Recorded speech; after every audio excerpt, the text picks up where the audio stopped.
హత్య జరిగితే ఆయన కూతురు కాలుకి బలపం కట్టుకొని ఢిల్లీ చుట్టూ ఏపీ చుట్టూ వైఎస్ వివేకానంద రెడ్డి గారి హత్య కేసులో అనుమానాస్పద చావులు, అనుమానాస్పదంగా కొంతమంది తప్పిపోవడమో లేకపోతే వెళ్ళిపోవడమో లేకపోతే కొంతమంది హత్య గావించబడడం, ఈ కేసు దర్యాప్తు ఎలా సాగుతుంది వీటికి సంబంధించి, అలాగే పరిటాల రవి గారి హత్య కేసు ఎలాంటి ఆధారాలు లేదని వంకతోనో సాగుతోనో ముగిసిపోయిందో ఇది కూడా అలాగే చేస్తారా?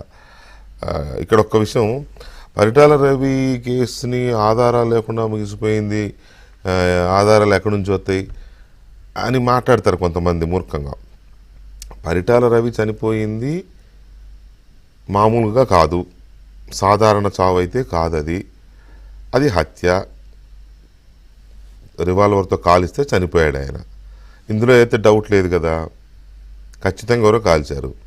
కాల్చిన వాళ్ళకి వ్యక్తిగత కక్ష ఉండదు, ఎందుకంటే వాళ్ళు కాల్చిన వాళ్ళు అయితే కిరాయి హంతకులు అయి ఉండాలి, లేకపోతే రౌడీ మూక అయి ఉండాలి.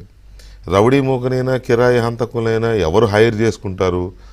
ఎవడో ఒకడు హైర్ చేసుకుంటాడు. పరిటాల రవిని చంపాలనుకునేవాడో, పరిటాల రవి వల్ల నాకు నష్టం ఉందనుకునేవాడో, లేదా పరిటాల రవి ఉంటే ఇక మాకు మనుగడ లేదు అనుకునేవాడో, ఏదో ఒక కారణంతో వీళ్ళని హైర్ చేసుకుని చంపిస్తారు.